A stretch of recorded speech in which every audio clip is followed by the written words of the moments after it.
Hi, everyone, and welcome. I'm Scott Rose. I'm currently the sheriff with the Dodge County Sheriff's Office in southeast Minnesota. And I'm your host for today's new episode of the Officer Down Memorial Podcast. In each episode of the Officer Down Memorial Podcast, we'll share the details and the stories of how these men and women heroically lost their lives in the line of duty. Our mission is to help ensure their service and their sacrifice is never forgotten. Thanks for spending some time with me today to remember and honor these fallen heroes.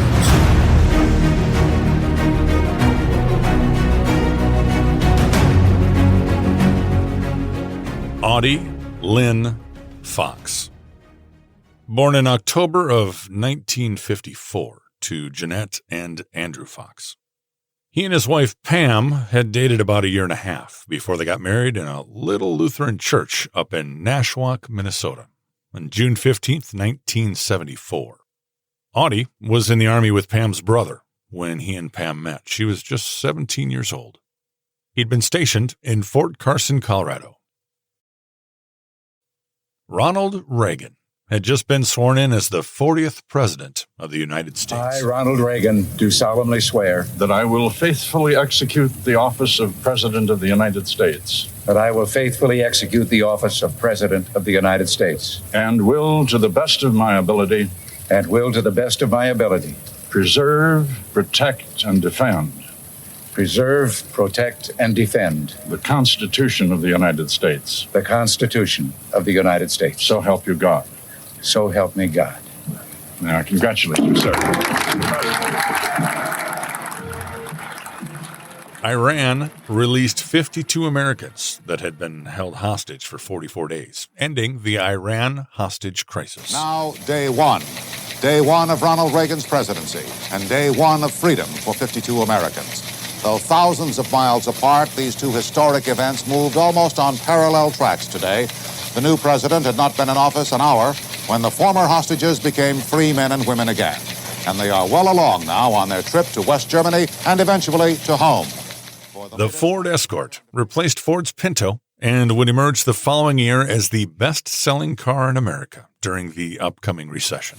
Look out, world. Here comes Ford Escort. Hello, world car. Think I like what you are. I know you're gonna travel me a long way. Here come three high-mileage world cars from Ford. Escort two-door hatchback, four-door wagon, and introducing new Escort four-door hatchback. Look out, world. Ford Escort, outselling every car line in America. The year was 1981.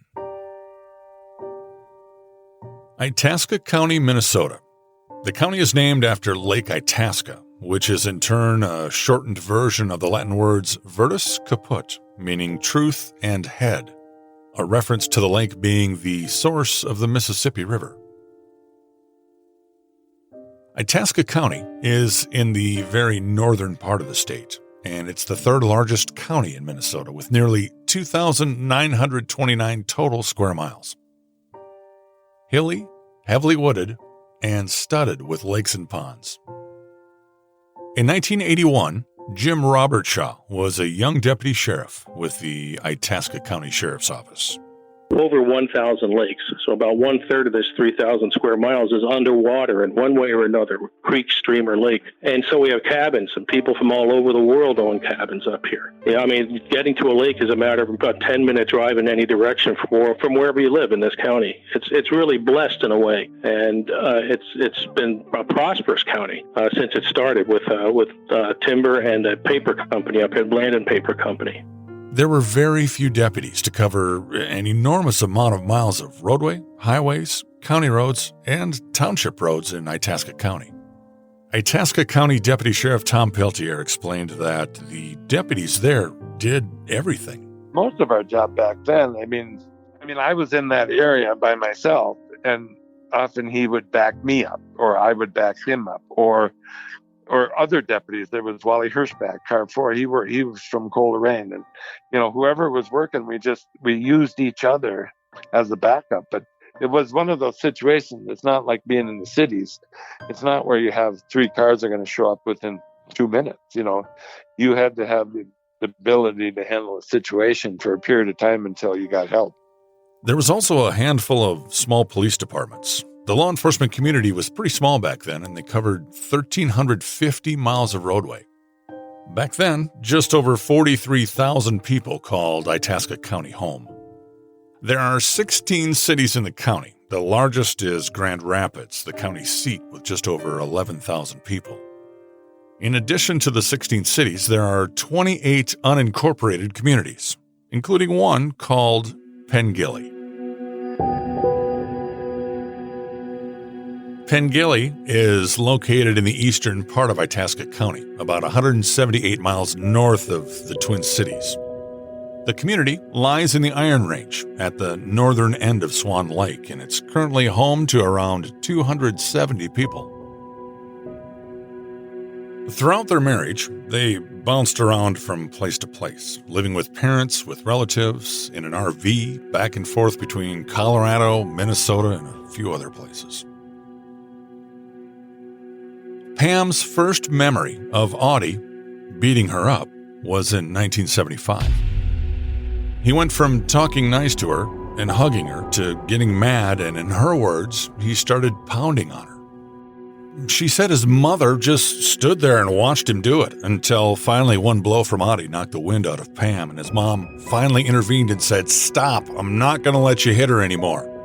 Pam said she never felt free to do anything. If she didn't do what Audie told her to do, he would hit her. His temper would just snap. Like when they were playing cards and he got upset and threw the table on top of her. The beatings, they continued, and eventually resulted in Pam filing for divorce after having 3 kids with him.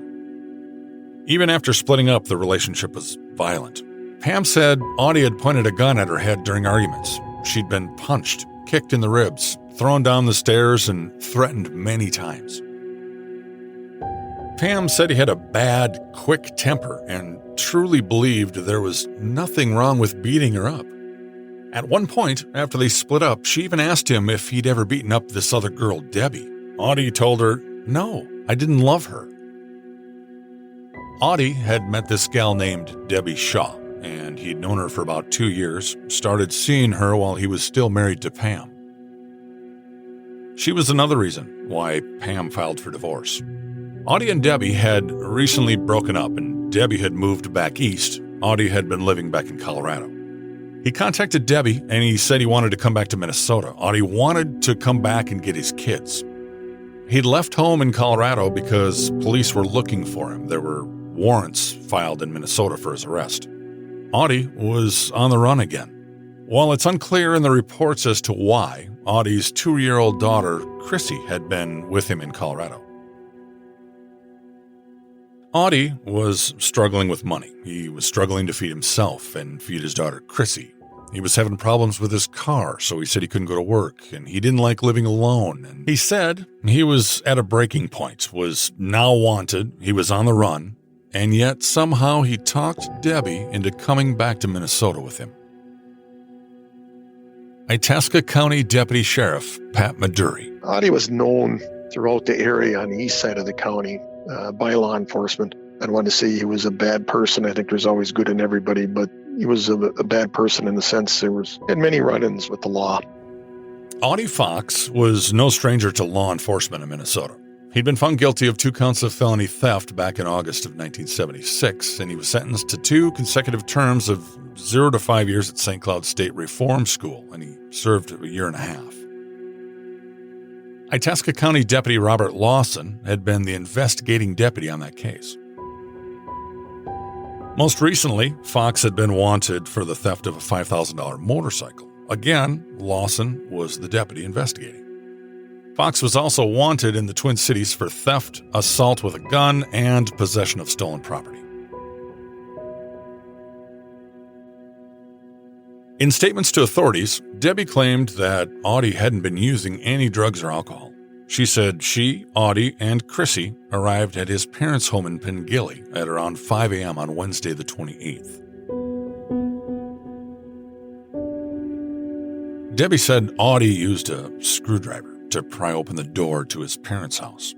His dad, Andrew, was apparently home when they broke in, and Mom was not.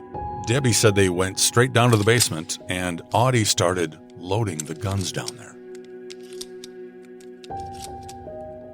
While loading the guns downstairs, Audie told Debbie he wanted to get Pam, and he indicated he'd kill her if he didn't get his kids. At this time, Andrew, his dad, still didn't know that they were in the basement. Janice Dickinson lived with her husband Chuck in a blue trailer with white trim just north of the Fox residence in Pengelly. Her maiden name was Melcher. She grew up in Park Rapids, Minnesota before moving to California, and eventually they moved up to Pengelly in 1972, and they'd been there ever since. She was Audie's mother's sister.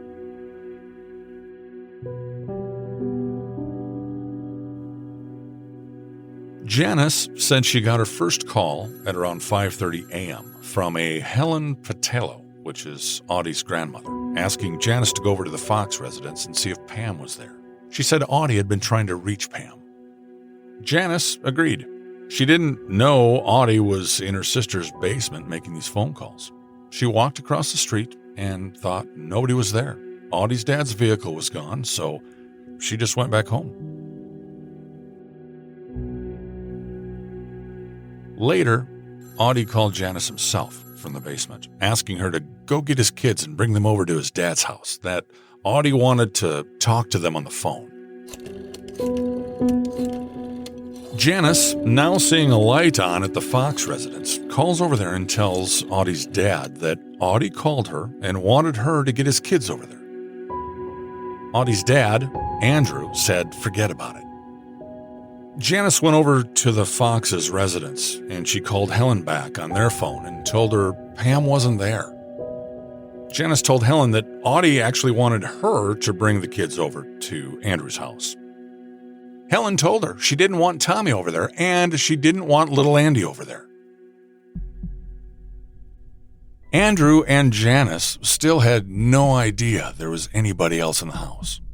At that point, the door flies open to the basement and Audie comes out with 2 long guns on his shoulders and a handgun, and he's telling them, "These men are telling me to go get my kids." Apparently, he's referring to voices in his head, later referring to the voices as the protector.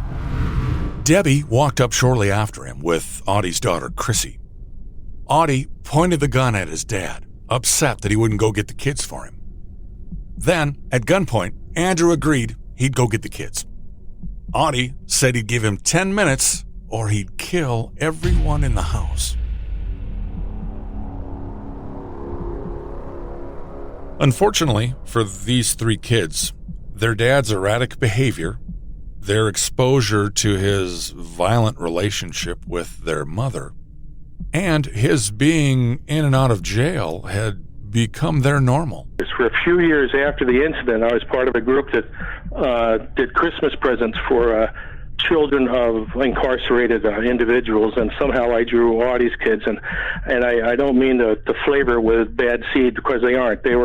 Those poor children were born to probably the most psychopathic, almost the most psychopathic person I think I've ever even heard of, let alone bumped into. Andrew came back with little Andy around 6 a.m. After that, Audie's dad, he left. It's believed that he and Audie's mom went to Hibbing to stay in a hotel. Many wonder to this day how things would have ended if Mr. and Mrs. Fox would have simply picked up the phone and called 911 and reported what was going on in their house. Unfortunately, we'll never know the answer.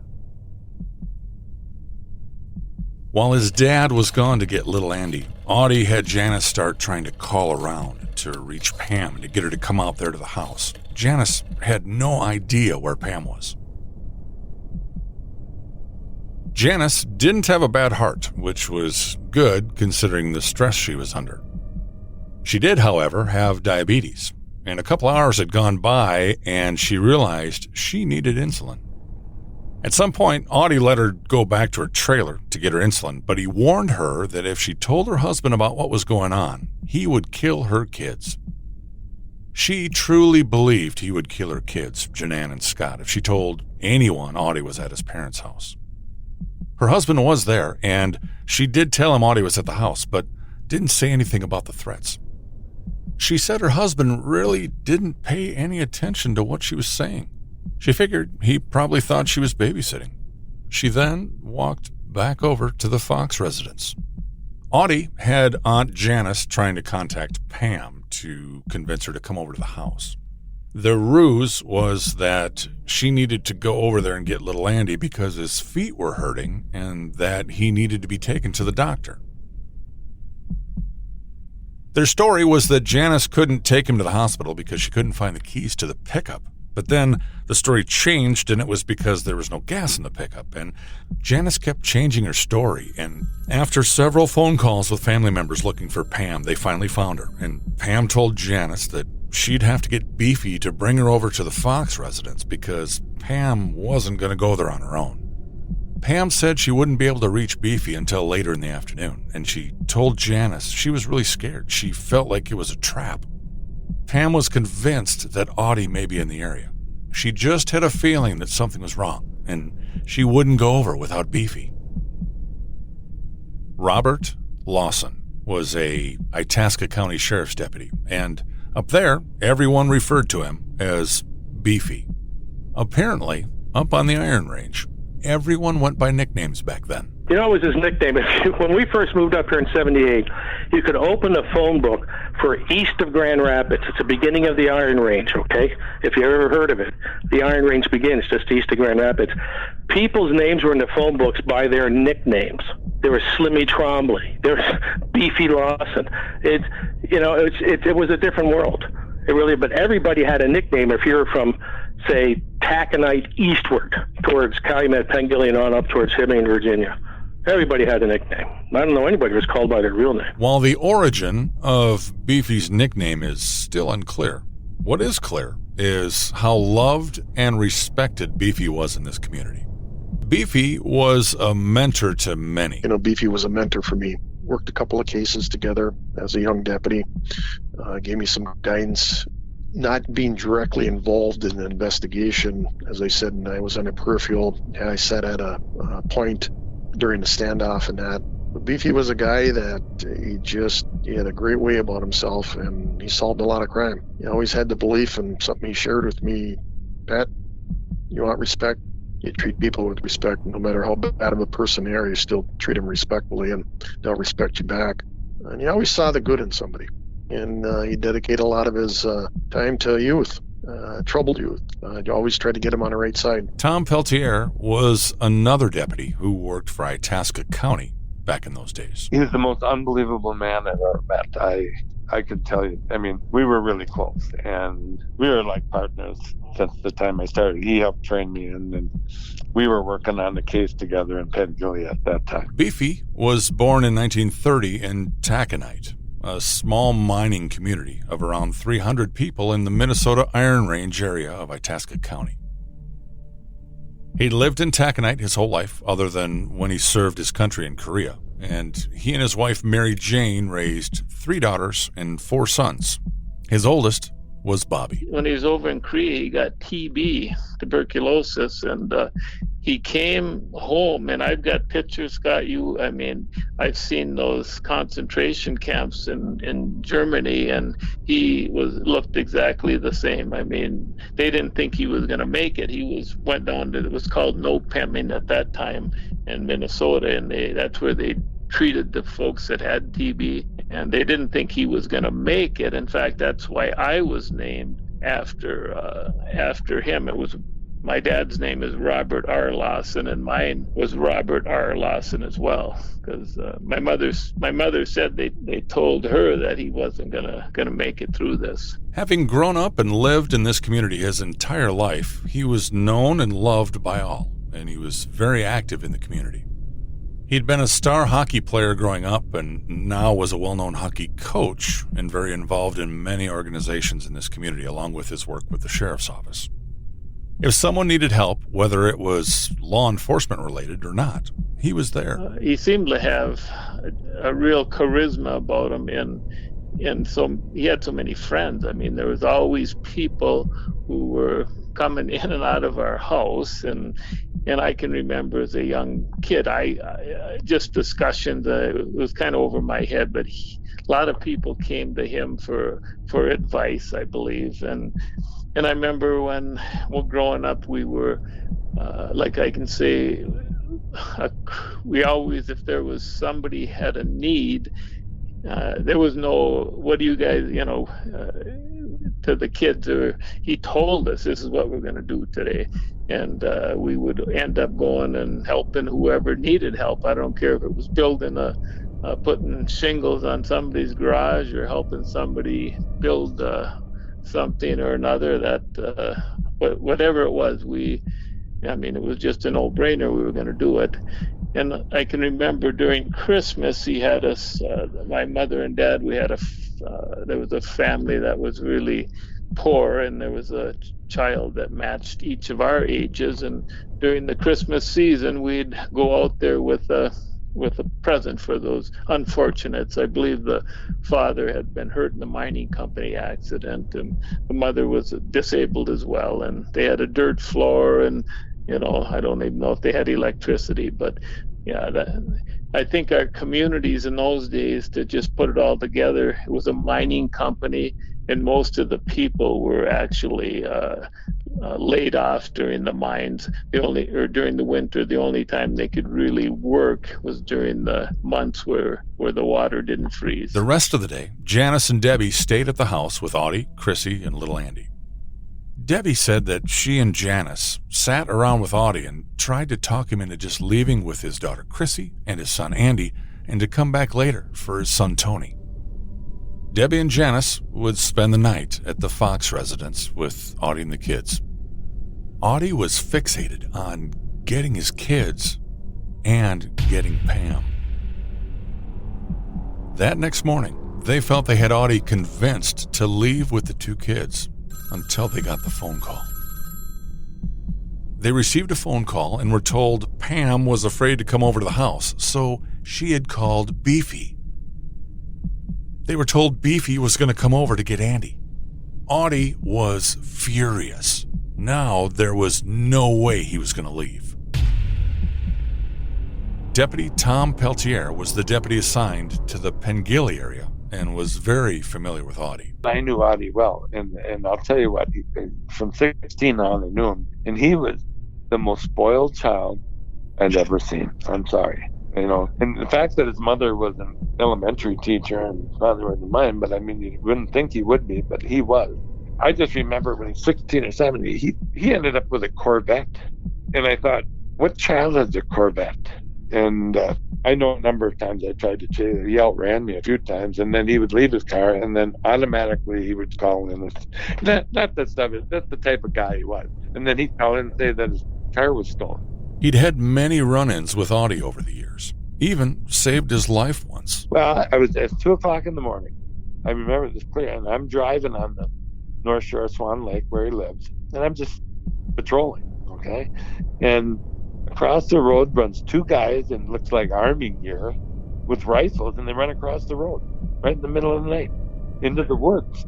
I stopped like an idiot. The stupidity of me was, when I think about it after, and I got out and yelled and said, "You guys come out of the woods." And I'm outside my car. Honest to God, this guy comes out of the woods with a rifle. And I asked him his name, and he was one of the motorcycle guys from Hibbing. And I said, "What the hell is going on here?" And he said, "We got about 15 guys in the woods here, and Audie Fox stole their colors, and he won't get back, and we're going to get him."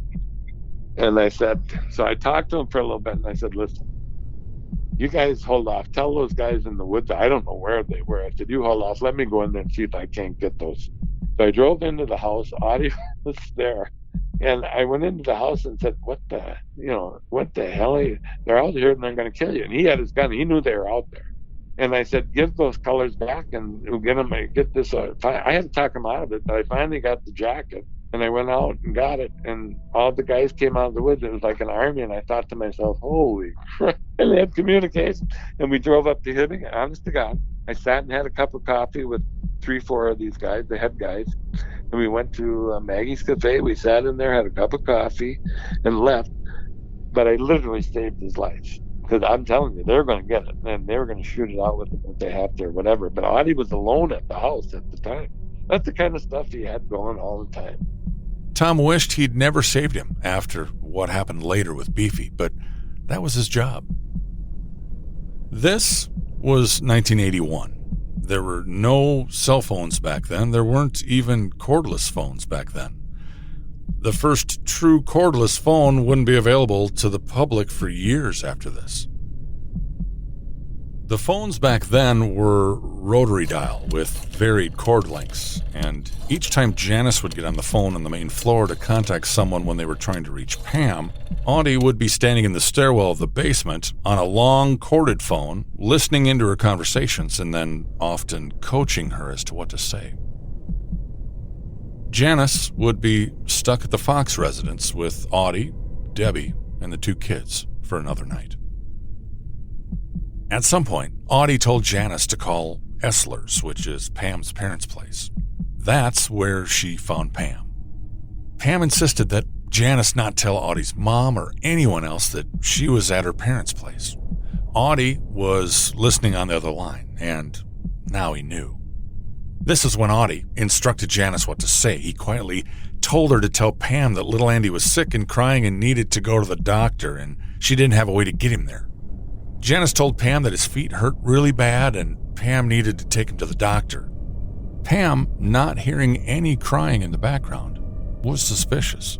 Janice wanted to whisper to Pam that it was a trap, but she knew Audie was still on the line, listening with his gun pointed at her from the stairway. Pam then called Audie's grandmother, Helen, to see if anybody had called her about Andy being sick. She said no. As far as Helen knew, the only one that had been sick was Audie's mother, who had been in the hospital. Pam then called Janice's house, and her daughter answered, said that her mom was at the Foxes and didn't know anything about little Andy being sick. Pam then called Janice back at the Fox residence, and Janice told Pam that her 18-year-old daughter Janan was not home and she had no vehicle to get little Andy to the hospital, so could she please come? Pam now felt that this was a trap. She was concerned that Audie was around and that Janice was going to try and take all her kids away and claim she was an unfit mother. Pam called Beefy later that day and shared her suspicions with him. He suggested she should get her parents and her brothers to go over to the Foxes with her to get little Andy. That night, Pam decided not to go over to the Fox residence. It was now Wednesday night. It was Debbie, Janice, Chrissy, Andy, and Audie all staying at the house. According to Debbie, she and Janice went and laid down on the bed for a few hours, and they had little Andy with them. He was 5 years old at the time. Chrissy laid on the bed for a while, and then she would want to go lay down with Audie. She was 2. Debbie said in statements that she and Janice wanted to get the kids out of there, but Audie would never go to sleep.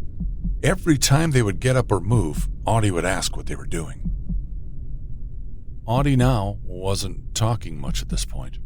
He said he was talking to his protector, the voices in his head, the men he referred to days earlier who were telling him what to do. He was up and down. He was twitching his head. He was shaking at times. He wouldn't allow anyone but the kids to touch him. It was Thursday morning. Pam got a call from Audie's grandmother, Helen. She said that Audie had called her and said he was in Duluth and needed to talk to Pam. Her grandmother said Audie told her, "I know you don't like me, I'm no good, but I have to talk to Pam." Helen told him Pam wasn't there. She was concerned he would go crazy if she told him Pam was there. Audie told Helen to tell Pam, "I'm going to do it."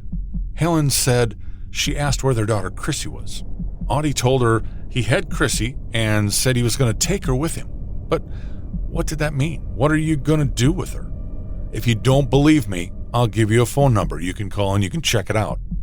It was the number to some doctor he supposedly had talked to, and he gave her the phone number. It was a Duluth telephone number. Pam would later explain that Audie indicated he was up in the sticks somewhere in Duluth and he was going to kill himself and their 2-year-old daughter, Chrissy. He didn't come right out and say that, but she knew that's what he meant, and he stated it would be too late before anybody found them. Pam called Beefy and told him what she knew at this point, and she gave him the phone number Audie had given to Helen. Beefy tried the number a few times, but didn't get any answer, so he looked up the number and it came back to a clinic in Duluth. Initially, Beefy told Pam he wanted her to meet him at the liquor store in Calumet, and then they'd both go over to the Fox house. Beefy then called Deputy Tom Peltier, who was the deputy working Pengilly for Itasca County. Beefy and Tom had been working on a case involving Audie Fox, and Beefy explained what was going on, and he asked Tom to come over to his house to pick him up so the two of them could go to the Fox residence to go get the kids and to make sure they were safe. We were working on that case, and we had the warrants out for him, so we were always cautious of what he was going to do and that he was dangerous. And hence the call.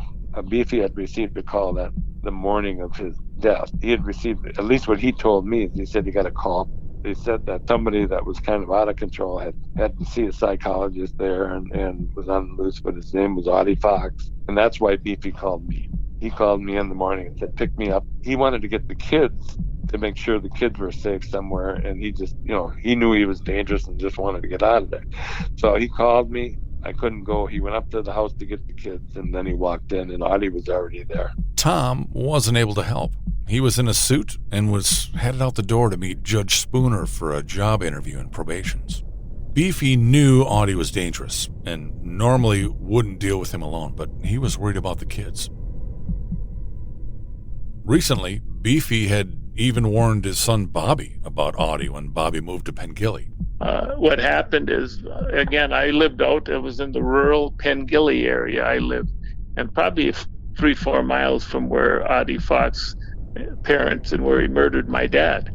And I remember him coming out, and it was during the summer there, just prior to his death, and he never talked shop to me or anything usually about his job. He just come out and visited me, and we had a granddaughter for him to see, of course. And anyway, he said that there's a guy by the name of Audie Fox that lives over there in Swan Lake. He said, and if you ever run into him, he said, you better be careful because he's going to kill somebody someday. Beefy, worried about the kids, would go to the Fox residence on his own. Chief Deputy Bob Sarich was in the office when Beefy called him about the Fox residence.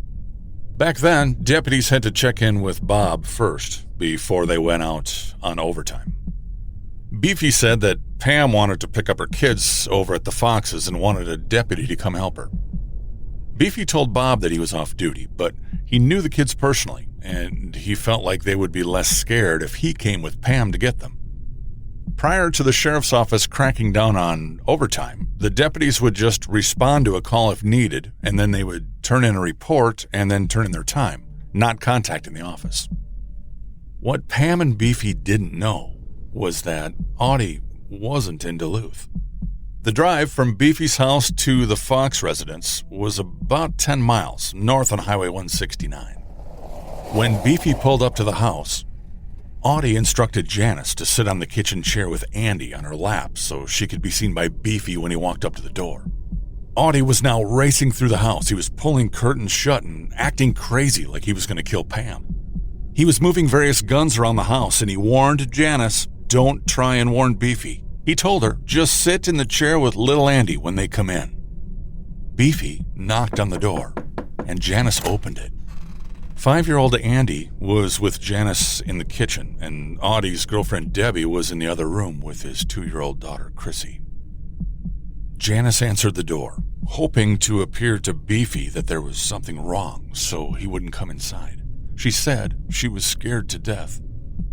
Beefy walked in, introduced himself to Janice, and told her he'd come to pick up little Andy. And Audie had a thing about Beefy, because Beefy was absolutely tenacious. He's probably maybe one of the best investigators and a natural-born one. He enjoyed it.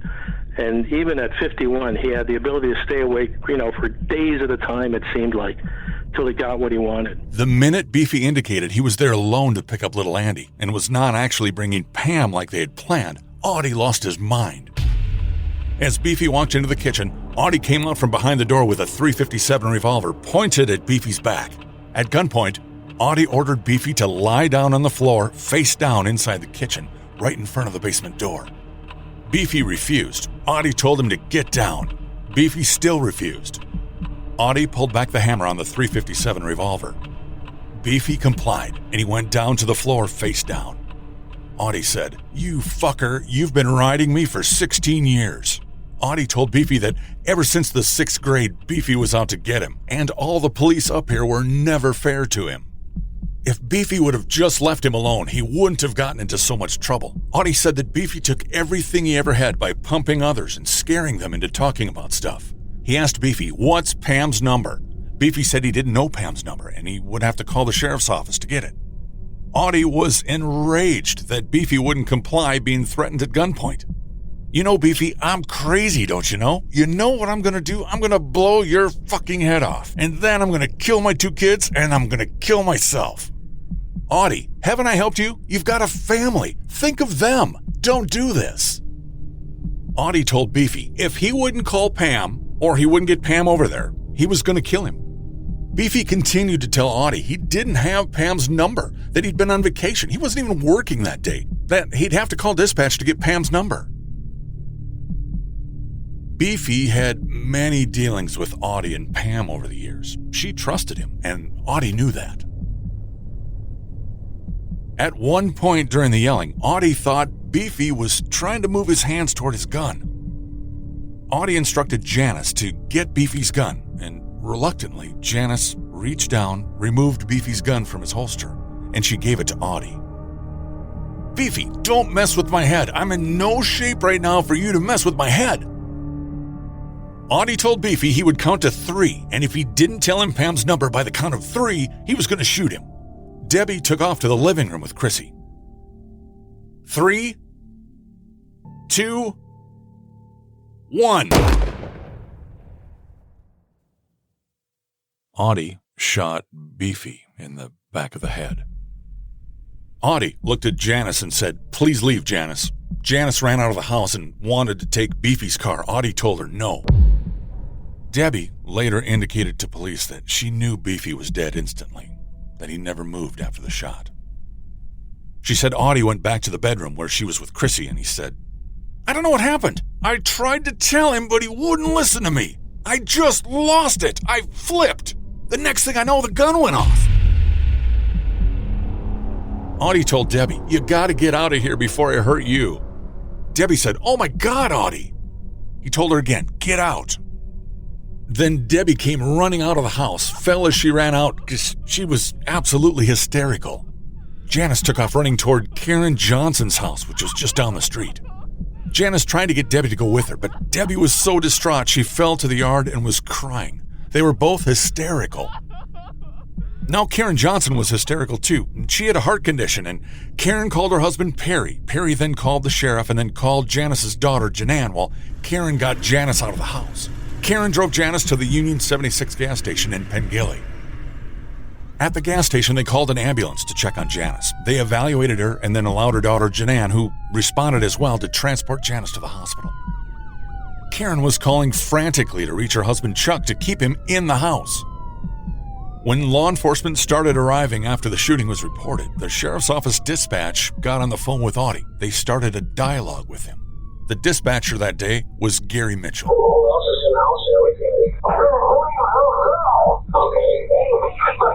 Sounding just crazy, he explained to Gary that his little boy and his little girl were with him, and then he says, "And Beefy, he's dead." Audie's family would later tell law enforcement that they'd never seen him act like this before. He was acting crazy, and according to Debbie, he hadn't been using any drugs or been drinking. Prior to the day of the shooting, while sitting on the couch in the Fox residence, Debbie said she saw Audie scratching something onto the bullets of his gun. She asked him, "What are you doing?" He finished without answering, washed them in the kitchen, and then he put them on the kitchen table. Then he walked downstairs. Debbie walked over to look and found that Audie had carved names onto the casings of each of these bullets. The names he carved were Beefy, Chrissy, Andy, Pam, and Aud, A-U-D. A bullet for everyone he planned on killing that day. Debbie indicated that at that time she believed Audie was going to kill himself too. When Pam was en route to the Fox residence, she was unaware anything had happened with Beefy. She pulled into the driveway, and she could see Beefy's car sitting there, along with another police car. 2 police officers were standing at the end of the driveway, and they motioned for Pam and her mom to get out of there. Itasca County Sheriff's Deputy James Furlong had responded to assist and was parked in Janice Dickinson's driveway just across the street. When he pulled up, he saw a female kneeling in the Fox's front yard crying. He called her over to him and she ran to him. She was hysterical, saying, "He shot Beefy, he shot Beefy, he shot Beefy." She said it over and over again. The woman was Debbie Shaw, who just saw Audie execute Beefy. Pam stopped in Janice's driveway and was understandably upset to see Debbie, knowing she was the girl that Audie was running around with that was part of why they divorced. She asked them where her children were. Debbie, hysterical, told Pam, "Get out of here." Pam told law enforcement later that Debbie reacted like she knew Pam would be in danger if she stuck around. Pam still didn't know at that time that Audie was in the house and that he just shot Beefy. Deputy Furlong told Pam to go home and that the sheriff's office would be contacting her. Pam, her mother, and her son Tommy then left the scene and stopped at the Union 76 station in town. That's where they saw Janice and Karen, who told them Audie had shot Beefy, and little Andy and Chrissy were still inside with him. Deputy Peltier found out about Beefy being shot during his job interview. I was interviewing for my job in Judge Spooner's chambers, and somebody from the sheriff's office came up, just opened up the door and said, "Beefy's been shot." I just left. I jumped in my squad car, which was down below, and I headed up to Pengilly. Wally Hirschback, who's the other deputy from Coleraine, pulled in front of me, and the 2 of us were heading up there 100 miles an hour. And this is what I recall. Wally's car in front of me blew up. So he jumped in with me, and so the 2 of us ended up going the last, that was in Calumet, so we went the last 7 miles or so together. We got to the scene, Bob Sarich and Jimmy Furlong were there. They were the first 2 on, I think Jimmy Furlong was the first one on the scene. And Bob Sarich was there, and we were getting out of the car, and he told me to stay in the car. He asked me, he said, "You go find the family." I said, I'm staying right here. And he said, "You can't be here, you're too close." And I said, "Bob," I said, "I can do this, I'm professional." And he said, "No, you know the family, you know where they're at. Go find them, get them over to Wally's house in Coleraine and keep him in one spot. And don't tell him that he's been shot. We don't know any details. Just get them together. They'll do it for you." So I left Wally at the scene, and then I drove back and started rounding up his wife and kids. He had 7 children, but I got them all over to Wally Hirschback's house, and they knew he had been shot. Okay, they knew, but they had no idea if he was alive or things or whatever, and either did I at that time. Well, I was working for a logger by the name. Actually, in the mines, what happened is they did a lot of layoffs at that time. So my secondary job was I was a piece cutter for a logger, and in those days, of course, there was no cell phone or whatever. So I happened to be out in Heart Lake, which is a little, it's an area not too far away from Pengilly, and I was doing what they call piece cutting there and small logging operation.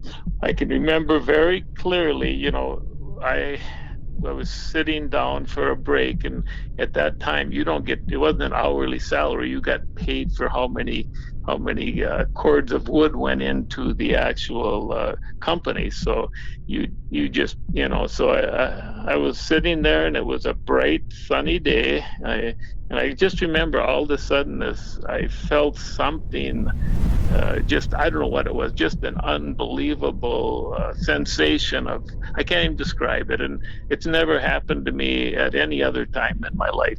Just like it kind of went right through me. I don't know. And it was there for a while. Well, then I remember looking at my watch and it was 10:30-ish. And then I didn't think much more of it when I went back to work. And then this gal who was in her 80s, Mrs. Loken, her name was, she came over to and got me. I don't know exactly what time that was, but probably an hour or so after that, and said that there had been some kind of a burglary or whatever at the gas station in Pengilly, and your dad got hurt, and that's how the story got distorted. But she was in her 80s at that time, 85. So I then went back and Tom Peltier, that was my dad's partner. He gathered us over, the whole family, over at another friend of my dad's, Wally Hirschbach's home in Coleraine. And in fact, Wally Hirschbach was my wife's father. Yeah, and I can remember we were all there, and I tried calling the sheriff's office to find out what had really happened. And of course, nobody. At that time, my dad's body was still in the house, and they really didn't know too much. It is one of the darkest days in Itasca County's history. The body of Deputy Robert Lawson is wheeled out on a stretcher, the victim of a single gunshot to the head. Lawson was killed execution style at this home in Pengilly. The veteran deputy came to the home to pick up a child, but it was a setup. As he walked in a back door, Audie Fox, a career criminal who'd had run-ins with Lawson before, was waiting for him. The standoff continued, with Audie trying to negotiate with the Itasca County Dispatch to let him talk to Pam. Get over that fucking old lady of mine. Okay. Have her call you. Have her call where? Okay. See what we can do for you, Audie. Okay, you better maybe call the radio station. Maybe she's listening or something. Call the radio station and see if she's listening. Okay, we'll do that. We'll give it a try anyway. Maybe Annie, tell her to call this number. Okay. I'll tell you the best that I can. Okay, Gary. Okay, Audie. I'll be in contact if you be in contact with me. I've got your phone number. Okay. Okay. Communications were a big challenge during incidents like this back in those days. There were no cell phones. There were only landlines, and Audie was listening to them on the scanner. Most agencies' radio systems had only one channel for communications, and many in the community would listen to their local cops on their scanners at home. Also, back then, they didn't have tactically trained teams to deal with incidents like this. There was no such a thing as a SWAT team or any of that. I mean, and most of the time, I'm sure those other guys referred to it as if there was a problem, usually, one of the deputies would go there and deal with it kind of one-on-one. They also had limited equipment back then. Bullet-resistant vests, for example, weren't being issued back then yet. Their equipment was pretty minimal. A command post had been set up at a neighbor's home near the Fox residence, and Chief Deputy Sarich and Officer Don Irish had been in contact with Audie from there to convince him to let Don come into the house and to get Beefy's body out. Gary Mitchell, the Itasca dispatcher who'd developed a pretty good relationship with Audie, was not aware that the chief deputy had talked to Audie about getting Beefy out of there. Audie told Gary he did not like Bob Sarich. Gary? Yes, sir. Don't you ever get that cocksucker to call me again. Let me talk to him. Which guy to call you? What you want? We've talked before. He's got a bad attitude. I don't like it. Well, I don't know who called you, Audie. That fucking Bob. Bob Sarich? Yeah, he's the one that called? Okay. Fucking guy, you don't like him at all. Uh-huh. So, what did he say? What are you on with that motherfucker? Okay, look. He's got a bad attitude. Okay. In another call, Audie told Gary that the protector was watching the command post. They know where Pam is, but they don't want me to talk to her. Who is they? I get these people over here in his house. A command post or whatever it is. Oh, is that right? Yeah, my mom has been over there. You want me to go over there and square those guys away and see if I can shake them up a little bit? Because they know where she is. And all they got to do is have her call me, and maybe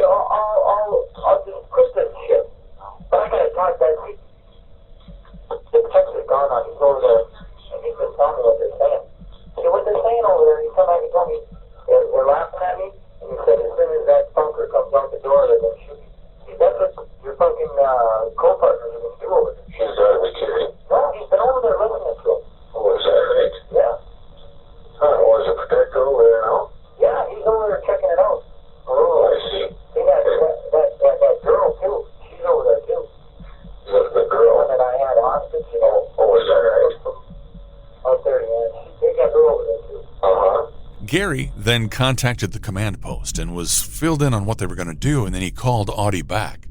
You can hear Gary in this recording having to go back and forth between the telephone and the radio, being the only one in dispatch at the time.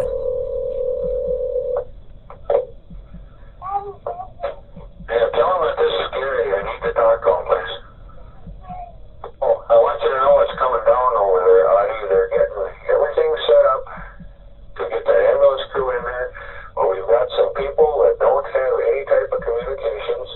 They're going to be using a bullhorn and a couple other ways of doing it with some signals and one thing or another.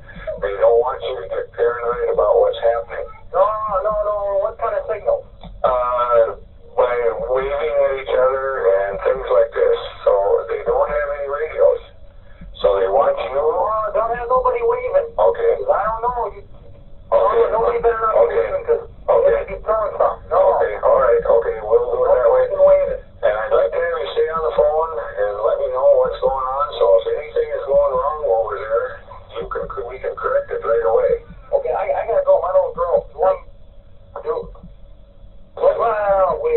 Okay. No waving. We won't do any waving. But we're going to have to use a bullhorn, and maybe somebody's going to have to go from one place to another out there. You might see somebody running by. No, nobody better not be running. No running. I told you guys, goddammit, that's what he said. Nani and sure, okay. All right. Nobody better be running around out there. I understand what you're saying, but we've got to let all these troops know that what's going to happen over there so that they don't get excited. Well, you better not tell them to be running around, goddammit. Okay. Nobody's going to fuck it up for Nani. Yeah, okay, no, we ain't going to do that. Okay. Yeah, that's why I called you back, so I can get you on the phone. No waving hands, all you do is that Nani come from this fucking ambulance right over to the house, not the front door, it's the one where the pavement is. One where the pavement is, okay. Right in front of Beefy's car. Yeah. Right. Just have him do it. He said he can do it. They're going to be using a bullhorn out there, so the guys will know what's going on. What? So the guys will know what's going on over there. Okay, but there better not be no fucking waving hands that he sees, I'm telling you. Or running from the oil blood. Okay, can I go on another line and let them know what's going on here? What? Can I go on another line here? I'll keep this one open. You can hear what I'm telling them on the telephone. Understood. Bye. Okay, he says, no problem with the bullhorn. He says, nobody running around or waving their arms or anything like that, but if you want to notify everybody via the bullhorn, there's no problem there. Okay. Okay, you? Okay.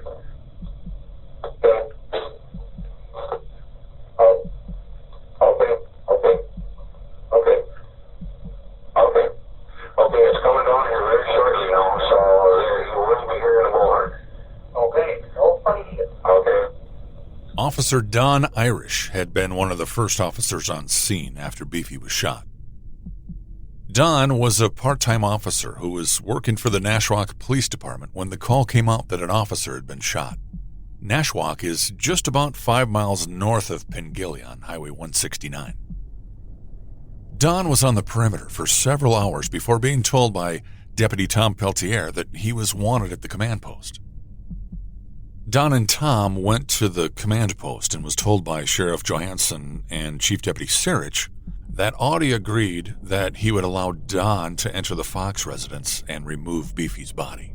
The other policeman at the door, Don Irish, he was a part-time policeman for the city of Nashwauk, and he drove a tow truck also, and he was probably as strong as the tow truck he drove. He was a big guy, big round head, kind of a flushed face, really striking blue eyes, and a heck of a nice guy, but strong to beat the band, which is why Beefy's body was carried out by Don Irish. Audie did not want 2 or 3 men to come in and pick up Beefy's body, but he knew Don Irish by himself could pick up the body and walk out with him. Sheriff Johansson then deputizes Don, which back then meant that Don would now be able to work under the authority of the sheriff's office.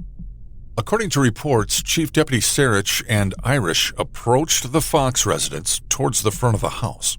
While standing in the roadway, Irish showed Audie that he was unarmed. He approached the side entrance on the south side of the house and opened the outside screen door with a screwdriver as instructed by Audie.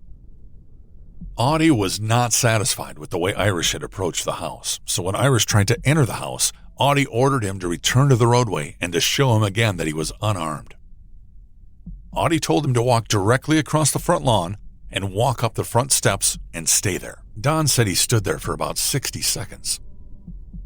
Finally, Audie instructed him to leave the front steps and go back over to the side entrance of the house and to come in. Don sprung the latch on the door with a screwdriver and he popped it open a few inches. He pushed the door open and he called out for Audie, and he could see Beefy lying face down in a pool of blood on the kitchen floor. Don said, "Audie, I'm here to take Beefy out." Audie told Don, "Pick him up and get him the hell out of here." Don told him that he'd pick him up, he'd carry him out, and then he'd come back and shut the door. Audie replied, "No, get that fucker out of here and get him out of here now. Drag him out and shut the goddamn door at the same time. After you shut it, shake it hard so I know it's locked." He then told Don to place Beefy's body on Beefy's patrol car and then drive the vehicle away from the area. Don asked Richard, who was a friend of Audie's that had previously talked to him on the phone, to come over to Beefy's patrol car and help him get Beefy on the hood. Audie was on the phone with dispatcher Gary Mitchell at the time, and he told Gary, Throw him on the hood, get him out of here. Throw him on the hood and get him out of there. Throw him on the hood and get him out of there. After placing Beefy's body on the hood of his squad car, Richard drove the car away from the house while Don held on to Beefy's body on the car. They drove him to the closest ambulance and placed Beefy's body on a stretcher, and then he was transported to Itasca Memorial Hospital. Up until that point, the Lawson family really didn't know how bad things were until they turned on the news. I can specifically remember watching on the TV, then I seen right there when they had his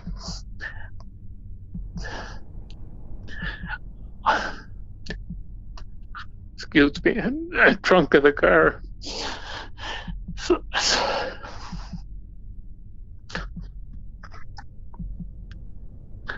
But at that point, I shut the TV off, and then we tried to after that we went over to my house where my mother was and comforted her, and then my grandparents, of course, they just lived across the street. So yeah, that was then we got more of the information as time went on, but that's kind of my memory of the day. Eventually, during negotiations, Audie's mom ended up at the command post, and the hostage negotiator that had come down from Dakota County to assist, he'd been talking with Audie. The plan they'd come up with was to convince Audie and his mom that if he gave himself up, they would take him to the hospital, along with Pam and the kids. Chief Deputy Bob Surich then made the decision to allow Audie's mom to walk back down to the house and talk to Audie to let him know that Pam was there and what their plan was. The hostage negotiator was not happy with this decision to send Audie's mother back into the house. Surich argued that he didn't think Audie would hurt his mom. He was also a mama's boy, and Surich felt Audie may not even hurt the kids at all if his mom was in the house. In hostage negotiations, typically you would never allow another civilian, especially a family member, to go back into the building or area where the suspect was held up. Surich's argument was there was nothing typical about this incident or about Audie Fox. Grand Rapids police officer Harvey Dahlin had been on scene helping with perimeter since about 8 p.m. Wednesday night. While working the perimeter and not knowing what was going on in command, he was surprised to meet Audie's mom walking down the driveway. I'd seen a woman walking up and down that road at one time prior to me going out there. And then I went out and I got these coats and so forth, and for these guys to stay warm. Well, it just so happened that all at once I'm walking right next to Mrs. Fox, his mother. And when we talked, she must have been acting as somewhat of a go-between between the head guys doing this. So then we're walking down the road together, and basically what we're saying to each other, because they had some snipers in there, and he had these children on his lap as protection. and that it was going to take an act of God for him to come out of there tonight. At one point during the evening, concerned that Audie was becoming more unstable, Deputy Peltier explained that Chief Deputy Sarich wanted to position a sniper to take Audie out if he had a shot. Only one time during that period of time, I think Bob was getting a little nervous that he was getting a little unstable. And so next to the house was a little trailer house where the grandmother lived. And he asked Wally and I, we came in, and he said, Wally was a deputy, but he was just a great shot. Okay. So, and he said, Wally had his 30-06, and he just said, you guys go in there and get a spot, because there was a bedroom window on that side. And he said, if you get a shot, take them. And my job was just to sit there and kind of be a watchman with him. And Wally was the shooter. And we were good friends. So we just sat there, and, there was one incident then when the light came on in the room, but Audie walked in briefly he had the youngest one in his arms, and he couldn't get a shot. And he was in and out fast, and that's the only thing we saw. Sometime after midnight, Harvey saw some activity at the house. Oh, somewhere after 12 o'clock, it must have been getting close to 2 or 3 o'clock in the morning. I seen this light go on in the basement. And I knew that what he was supposedly doing was up in this one room, so he shouldn't have been down there. And I thought to myself, he's hiding something. So then I put that in my mind. This would become relevant later. At 2 a.m., everyone met at command and discussed the negotiations that they'd been working on with Audie over the last few hours. Audie was led to believe that if he came out and gave himself up, Itasca County would load him in the ambulance and they would take him to the hospital in Duluth for evaluation.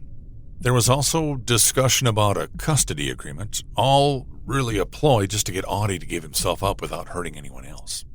Audie agreed he would give himself up after he and his mother, who is now back at the house with him, got to see his wife Pam and his other son Tommy, who were supposed to be in a van behind the ambulance that was supposed to drive up to the house.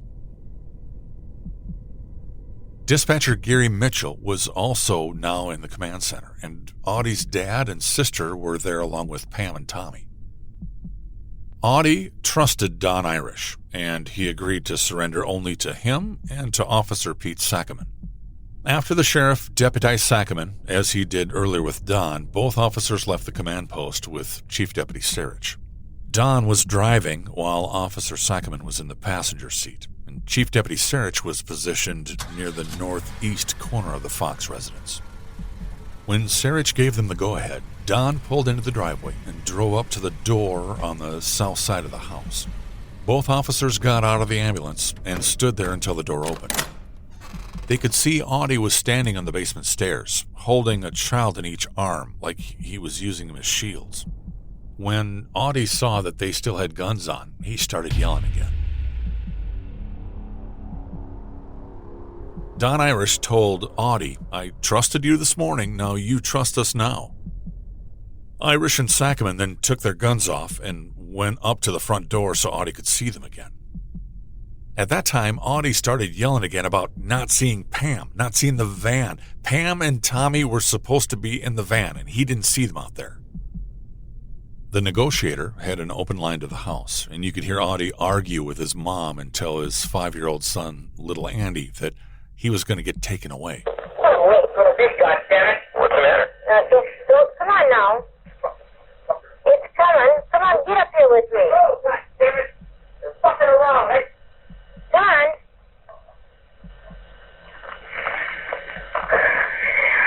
That voice come back again just because it wasn't there.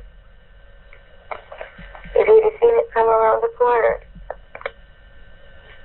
Seen what come around the corner? If you'd have seen the van come along the corner with the ambulance. Well, all you have to do is look up and the other van will be coming up there now. Yeah, well, he went downstairs again for me. He's what? He went downstairs again for me. So just hold on. All right.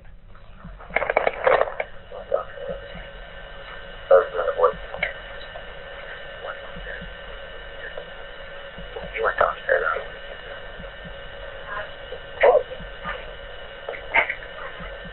No, fuck him. Everybody get away from us now. No.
Eventually, Audie told officers Irish and Sackerman that he wasn't armed and that they could come in and take a look.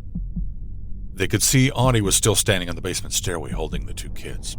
When Audie came into the kitchen area, Sackerman walked in. While Sackerman was still talking with Audie, Don saw a van pull into the driveway behind the ambulance.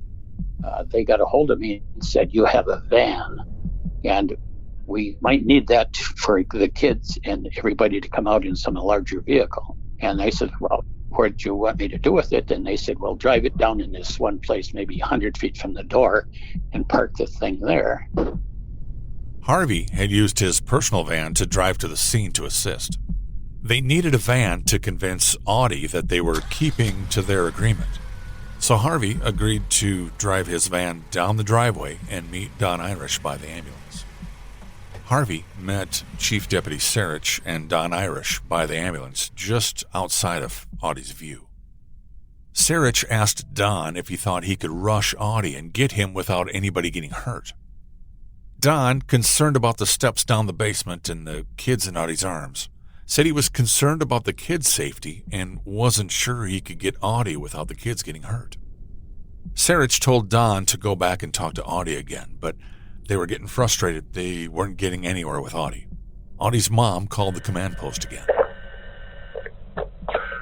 Hello? You know Harry? Hi, Jeanette. Yeah. What's happening? Well, he doesn't see Pam. Well, now you know Pam's here. Yes, I know. I had Pete come in. Pete said he doesn't have any guns. Is Pete in? What are you pulling? Hi, Audie. We're not pulling anything. Yeah, you are. What's up? Tell me what's the matter. Nani just flew over here and said that they're going to take the kids as soon as I walk out. They ain't going. No, I ain't giving them. Yeah. No, he just told me that. You misunderstand No. what's going on here. The kids are going to be with you. Well, we don't want to take them, but we want you to give them to us. No. I ain't giving them. Nani, all he wanted to do was help you get in the car with the kids. That's all. Nobody can take them. Get Pam over here, and we're all going to get in that van together. You guys are all going to the van. That's all squared away. Okay, get her over here, and we're all walking it together. All you have to do is walk out. Your father is ready to go. Your sister's here. Pam's here. Everybody's ready and waiting, buddy. They're over there, and I'm over here. I want Pam over here to get in that van right out here when I get in it. Pam is not in here. She's out there. Well, then you tell her to walk over here and get in the van with me. She is in the van behind Nani and Pete. All you have to do is walk out to Pete. They'll take you right where Pam is, and everything is all set. Come on, I haven't let you down yet. Yeah, you have. No, I haven't. Yeah? No, I haven't. We've been getting along good. Now, well, then get Pam over here. She is your mom. Now, you know your mom said she's there. She's there. You want to talk to your sister? She can confirm it. You want to talk to Cheryl for a second? I don't care. But you're doing it wrong. Okay, let me talk to Cheryl. Okay? Who? Right. Hello? Yeah, Odd? Okay. Yeah, she's there. I seen her and everything, so she's here. Yeah, but they ain't letting her come over here. Yes, I guess she's right in the van behind the one that Pete and Nani brought over. Yeah, but she ain't over here. I told them I want them all getting in the van together. Well, don't leave, because then you'll have then they'll be out there with their guns, thinking I went down and got another gun. Well, why don't you stay here then? I don't have to go through this bullshit. Well, go. They're gonna go set something up in that fucking van. Hey. Yeah? Get that Harry on the phone. Okay. All right. Okay, now they're both leaving again. What? Maybe because somebody told them to leave. Nobody told them to leave. They shouldn't be leaving. You want them to stay? Oh, well, one of them to stay so I ain't got to go through this bullshit. They're going to go set something up in that van or something. No, okay. Who's pulling away, Nani and Pete? Yeah. Okay. Tell Nani and Pete to go back and stay there, okay? Tell them not to drive away. Nani and Pete, drive away. Okay. So they're not going to drive away now. Still with me, Odd? Yeah, I ain't got no guns. I had them search me. When did they search you? Just a little while ago. I had Pete come in here and I let him check every fucking inch on me. Okay, well, I believe you, but all you have to do is walk out then and... Well, I want Pam here and I want... there. What? Believe me, she's there. Yeah, but I want her so we walk in the fucking thing together. All you have to do is walk outside, walk up, and just be with Pete and Nani. Then we'll bring Pam out to you. Why can't you bring her out now? Because that's the way it has to be. You know, just like on TV, I guess. All you have to do is walk outside, walk up to Pete and Nani. You guys are going to be protecting her. Huh?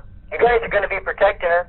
What do you think? They ain't nothing going to happen. They ain't going to do I nothing. know, I believe you. I don't think there is anything here, but this is just the way the procedure is, and this is the way it has to go.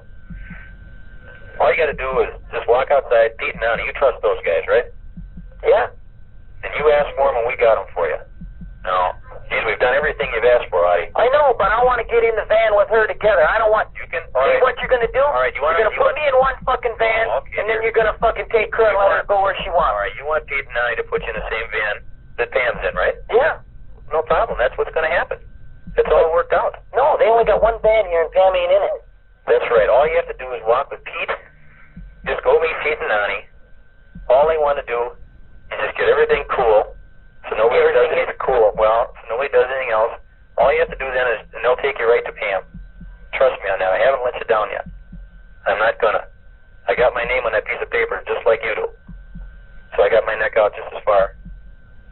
So nothing's gonna happen. Trust me. I know it's asking a lot for a man you never met. But we laid a lot on the line here tonight, you and me. So come on, let's bring her to a smooth end, okay? Just walk out. I know you asked for Pete and Nani. Nani got out of bed, came over here to be with you on this thing. So everybody's pulling for you. I know your mom and I heard the kids in the background saying, "Come on, Dad." So, sometimes them little kids know something too. They know what's best. So come on outside and I'll meet you in about 5 minutes, okay? Come on out to meet Pete and Nani. And I'll be there and I'll make sure that you get together with Pam, okay?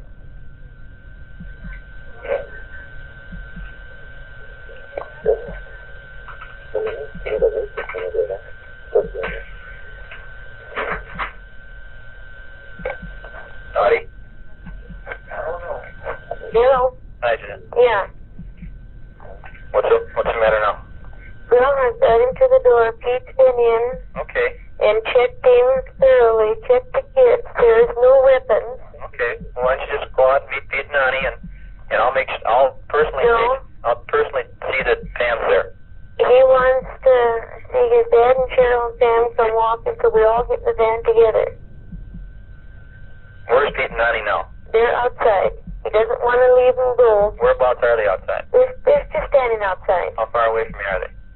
They're right in front of the ambulance. Okay, what, 15, 20 feet away? Yeah. Okay, if he just walks out to Pete and Nani and just stands there. Yeah. With Pete and Nani.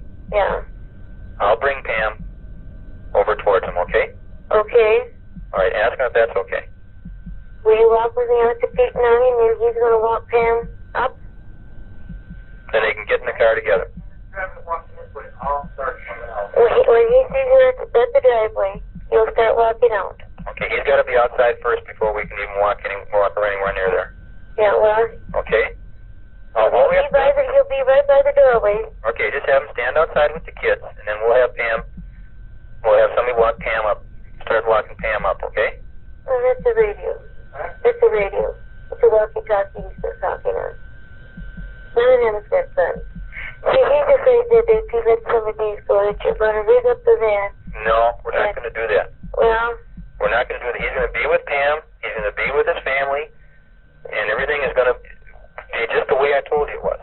Yeah. And I know you can convince him of that. Yeah. And if he'll just come outside, stand outside with the kids in his arm. Yeah.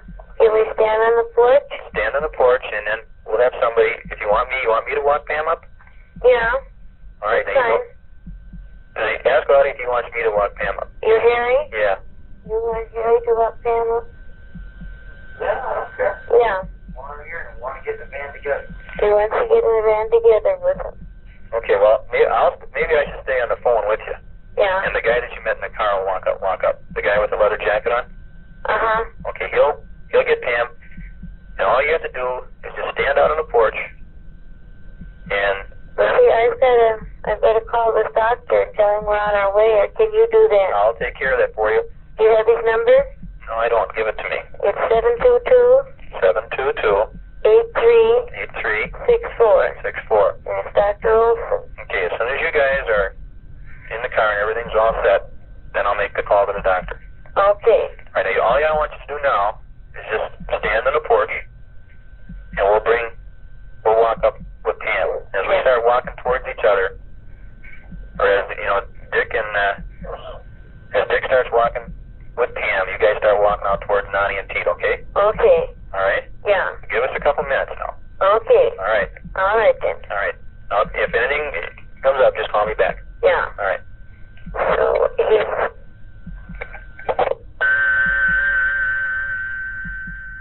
Officer Harvey Darlene was first through the door. Well, he's pretty irrational, and you could hear him and stuff, and it sounded like he was getting a little more ballistics, and things are dropping down, and he's demanding things, and so things looks like they were going to heck from what they'd agreed on, whatever that was. But she was near the door, and I thought this guy could be had. He's getting everything he asks for. He demands, and he gets it right now, and he's been doing this for some 15, 18 years. So at that time, I talked to Johansson and Serich, who are in charge of this. I wouldn't do anything without their telling me to go ahead. You understand that? And you don't have people jump in and do. But I said, I think this guy can be had. And they said, well, let's try it. And so the idea was that see if I could talk my way to the door and take whatever action is appropriate after that. But they had two other guys sitting on the edge of the building to back me up. And at that time, then as she was by the door, I walked up, and I think she opened the screen door. So I'm standing there talking to her, and then he really went ballistics. And I said, what's the problem? And she says, he thinks you got a gun and he don't want you here. Well, I had a gun in my Army fatigue jacket.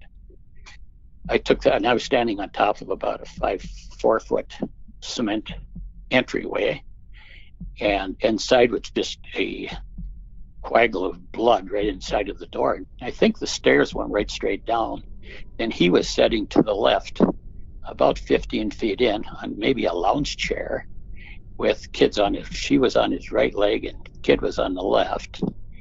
And so I said, well, no, I haven't got a gun. So I took my jacket off and I threw it off the steps, and I stepped in, straddled the coagulation of blood, it's slippery. But I turned my back to him and said, see, and I flipped my shirt up in the back. So here I am, I'm facing away from him at this time. Of course, he doesn't feel endangered particularly. Then I pivoted, and I used to play football, and he didn't have a chance to even move. And I went for him, and I drove in, and I got the kids. I had his arms some way with the kids in between us, but I was locked around his elbows, and we drove over the chair. I lit on top of him. Well, I don't know, a second or 2-3 seconds, these guys were all over us, and they picked us up and carried us out of the place. Harvey, Don Irish, Chief Deputy Serich, and Pete Sackerman took him down. Several others jumped in to help, including Deputy Jim Robertshaw. We were wrestling at the bottom of the steps, and I just felt funny because my back was to the door, and I knew someone had just opened the door. And I turned around in this wrestling match. I look up, and there's his mother with a purse. And somehow it got in my head, she's got a gun in the purse. She's just going to open up on all of us now because we're all like 4, 5, 6 feet away. And there was a hired patrolman there. His last name was Fort. And I just yelled, just grab her in the purse, just please. So he did. He opened up her purse, and instead out comes a pill bottle with the bullets with the names etched on them. The kids were then reunited with Pam, who was in another vehicle with Deputy Gilbert and the negotiator near the residence.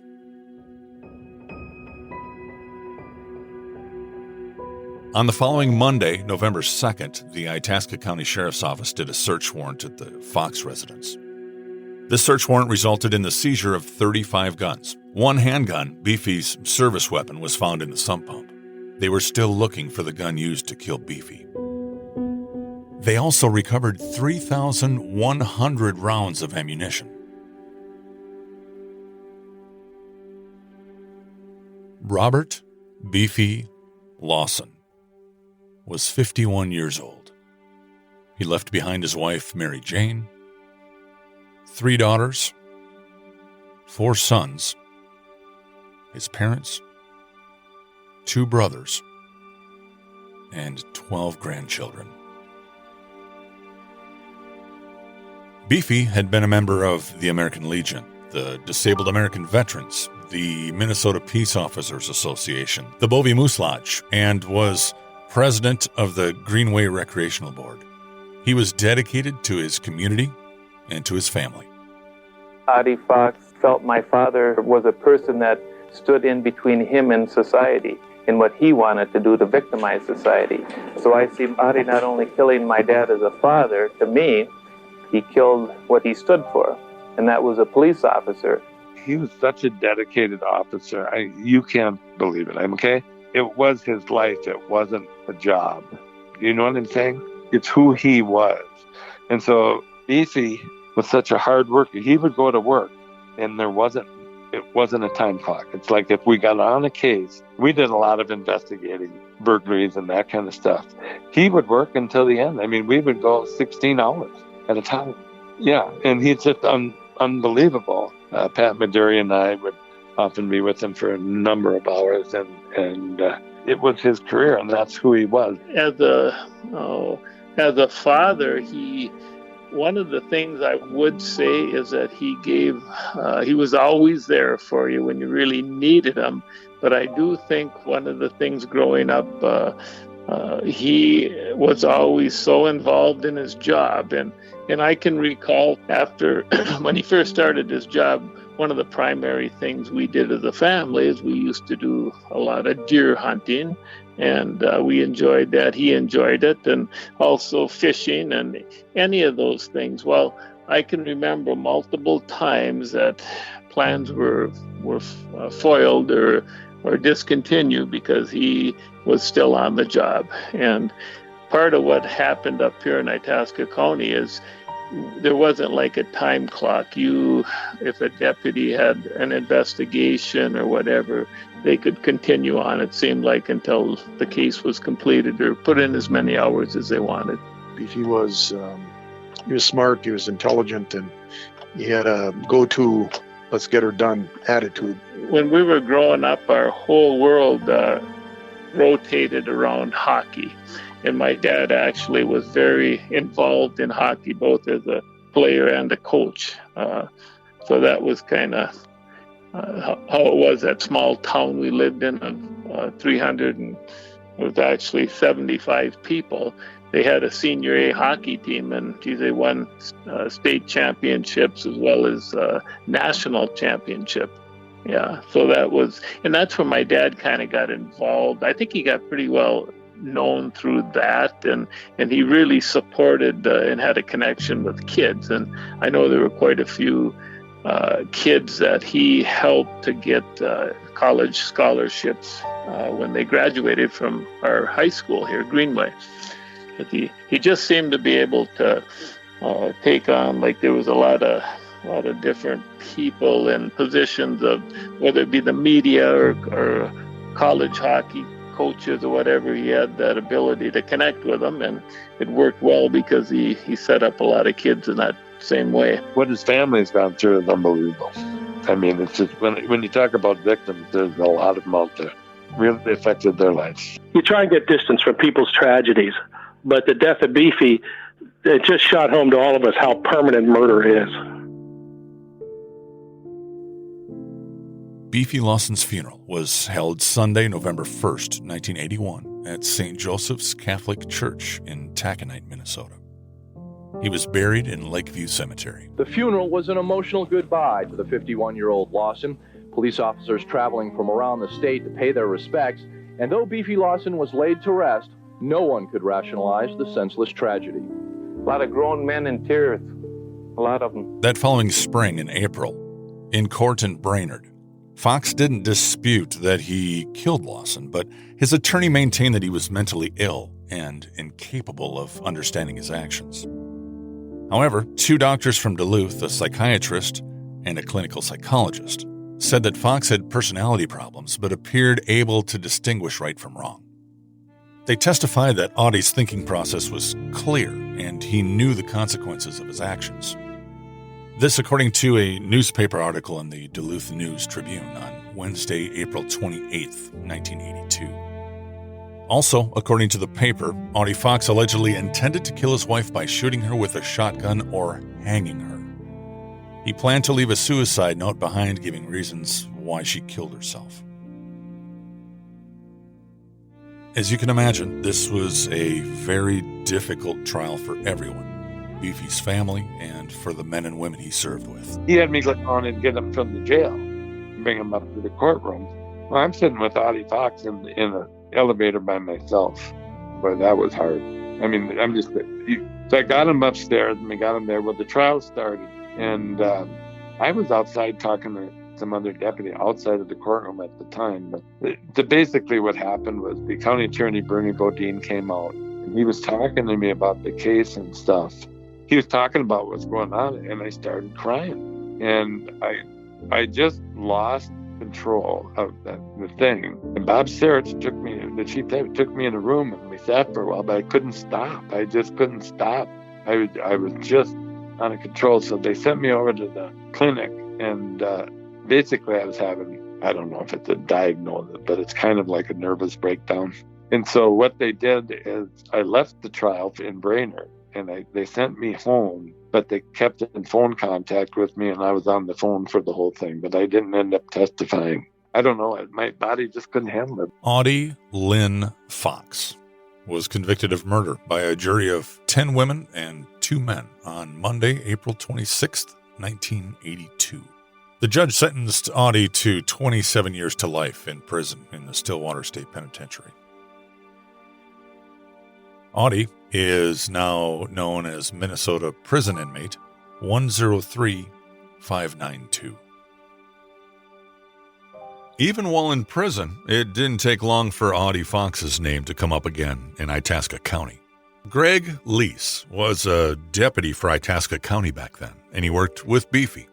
Greg had received information that Audie wanted to put a hit out on Pam after he was convicted. A couple of years after Audie was in prison, I went to White Bear Lake, and we did a telephone tap. I think for 2 weeks I was down there listening. And he had some of his old bike cronies that he never really committed to it. But his buddies wanted nothing to do with anything with Audie. After 2 weeks, we suspended it. That case against Audie went cold. His name came up again when he married another prison inmate in the 90s. He was in prison for bank robbery. There's an organization in Minnesota that unites prison inmates, male and female, for matrimony.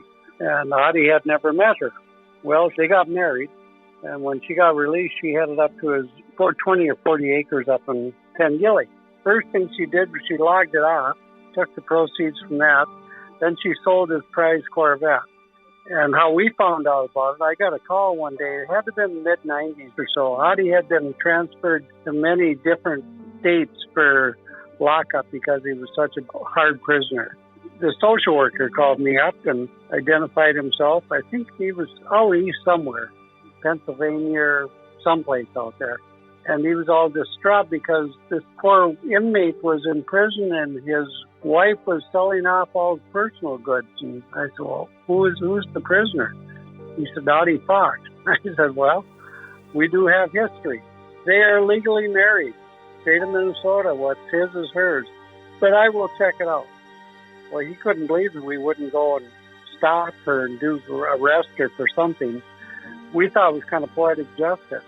But I went up and I interviewed her. And she told me the story, how they got together. And after the conclusion of the interview, I said, you do realize if Audie ever gets out, you're as good as dead because he will hunt you like a rabid dog and kill you. And she said, well, I was afraid of that. I said, so if you got any information whatsoever that could help keep him in prison, it's time to divulge it. She comes out with this box of different stuff that Audie had been sending her, and he actually had a guard's uniform from the penitentiary in Stillwater, I think. And he was planning an escape. He talked about it in a letter. He had complete portfolios of everybody who testified of him with pictures of them, news stories about it, and his plan was to get even. And I remember that, reading that in one of his letters. So what we didn't know is the legal representatives would give him all the court documents, a think that's since changed for inmates, but he was getting everything that the court had, even with Judge Spooner. Records show they filed for divorce in 1998. John Spellacy was a judge in Itasca County back then and knew both Audie and Beefy. He should have been sent to prison for life with absolutely no possibility of parole. I'm sure of that in my own mind. I have no doubt when I go back and look at the file. He has filed a number of unsuccessful appeals of his conviction in the last several years. In 1983, the Minnesota Supreme Court denied his argument that the trial court erred in a number of jury instructions. In 1991, the High Court dismissed Fox's assertion that he was unable to participate in his defense because of the effects of an antipsychotic drug that he was administered before and during the trial. Audie's first parole hearing was in 1995. As part of this lifer or parole hearing, the Minnesota Department of Corrections wants to know what the sentiment is here in Itasca County concerning Audie Fox. This office in Grand Rapids has received hundreds of letters over the past few months, every single one of them urging the parole board not to let Audie Fox out of prison. This file of letters is voluminous. People from all over northern Minnesota asking to keep Fox in prison. One of those letters was written by Judge John Spellacy. I said that he's absolutely the worst criminal that Itasca County has ever spawned. Spellacy goes on to say, I consider Audie Fox to be the most brazen, inhumane, cunning, and dangerous individual to have committed a crime while I've been judge in Itasca County. In my opinion, he will kill again within 6 months if released from prison. In 1995, his parole was denied. The parole board today decided to continue Fox's case for another 10 years, the maximum allowed by law.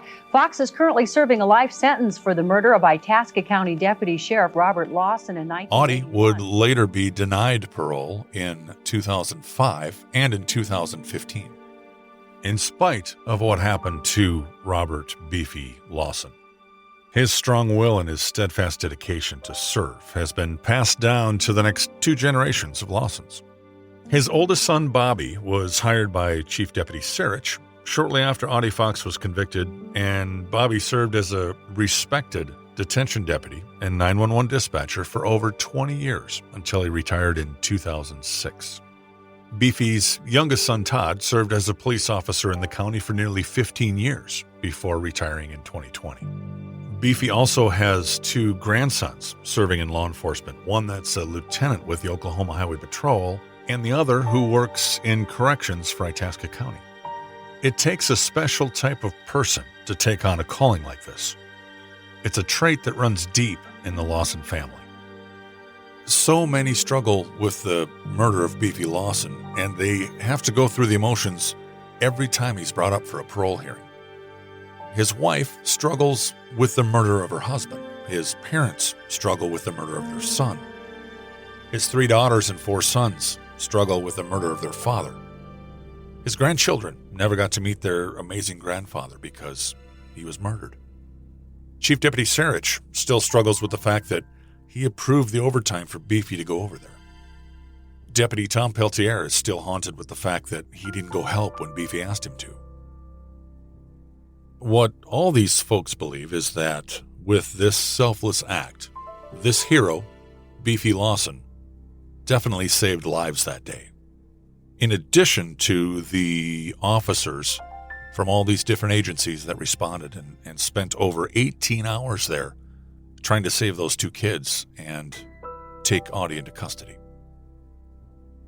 Unfortunately, the laws in Minnesota didn't change until the early 90s, making the murder of an officer a mandatory life sentence in prison without the possibility of parole. Beefy's son Bobby still has a copy of a poem that Audie sent to the sheriff's office on October 23, 1995, using the moniker Foxtrot. The thought that Audie would have written this dark, cryptic poem and sent it to those responsible for his incarceration was disturbing to many. The poem goes on about how he was a lifer, how he cheated the gallows tree. He would get out in 15 years and be free. The last paragraph reads, "Yet by your solemn vote you willed I shall not die, though I have killed. Although I did no mercy show, in mercy you will let me go, that he who kills and does not pay may live to kill another day. At the time, it wasn't known that this poem was actually written by a British-Canadian poet by the name of Robert W. Service, who died in 1958 in France. The poem is called No Necktie Party. What's interesting about this poem is that it references he would get out in 15 years. Now, 15 years from 1995 would be 2020. Almost 15 years to the month that the poem arrived at the sheriff's office. In 2020, the Minnesota Department of Corrections scheduled a parole hearing for Audie Fox on or around January 12th of 2021. Audie will then be given the opportunity once again to argue why he should get out. Beefy's family, his law enforcement family, and his friends will argue why he should not. Throughout Audie Fox's incarceration period, he's filed 17 lawsuits against Department of Corrections staff and the state, including 4 habeas corpus petitions, 2 in 2013, 1 in 2016, and 1 in June of 2020. A writ of habeas corpus is used to bring a prisoner before the court to determine if the person's imprisonment or detention is lawful. A request for disciplinary history from the Minnesota Department of Corrections shows nearly 200 violations throughout Audie's entire incarceration period with the state through December of 2020. During the year 2020, there were 14 violations during 11 incidents investigated throughout the year. Records show convictions in these cases resulting in Audie spending nearly all of the last 10 months of 2020 in the segregation unit at Stillwater State Prison. These convictions included violations of refusing placement, disorderly conduct, lying and misrepresentation, disobeying direct orders, unauthorized control, theft, possession, and/or transfer of use of property, and possession of contraband. Segregation units are used to house some of the most disruptive and dangerous in the prison. In the past, this has included around 6% of the population. These cells are 7 by 10 feet with a cot, sink, and a toilet. The average Stillwater prison inmate can spend as many as 15 hours outside his cell every day to eat, work, attend classes, and to exercise. Offenders housed in segregation are allowed an hour outside of their cell 5 days per week for exercise, phone calls, and showering. If you're interested in helping the Lawson family and Itasca County keep Audie Fox behind bars, go to the Officer Down Memorial page at www.odmp.org.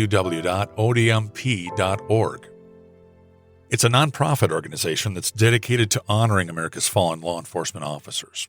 On their No Parole page, they help citizens send emails and letters to urge parole boards to deny parole to convicted cop killers. When you go to their main page, you can select the Get Involved drop-down, then select No Parole for Cop Killers. On that page, if you scroll down, you'll find Robert Beefy Lawson's link and instructions on how to send your letter to the Minnesota Parole Board. Robert Beefy Lawson is recognized each year in May during Police Week at the Minnesota Law Enforcement Memorial in St. Paul. He's honored and remembered by the Minnesota Law Enforcement Association, along with over 270 other fallen officers in the state. This organization is a volunteer-run, nonprofit organization that supports fallen officers and their families each year. If you'd like to find out more about how you can support the Minnesota Law Enforcement Memorial Association, check out their website at www.minlema.org. That's www.mnlema.org.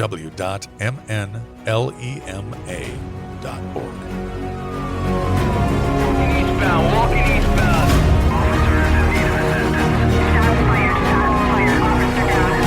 Thank you for spending the time to listen, learn about, and honor the memory of this fallen hero. Make sure you take the time to thank your local law enforcement for their service and for their sacrifice. Don't forget to thank their families too. They give up so much for our safety as well. It's up to us to help ensure the sacrifices made by these fallen heroes and by their families are never forgotten. Please share this podcast with your family and friends. Let's show these law enforcement officers and families our support. Until next time, this is the Officer Down Memorial Podcast. I'm Scott Rose. Thanks for listening.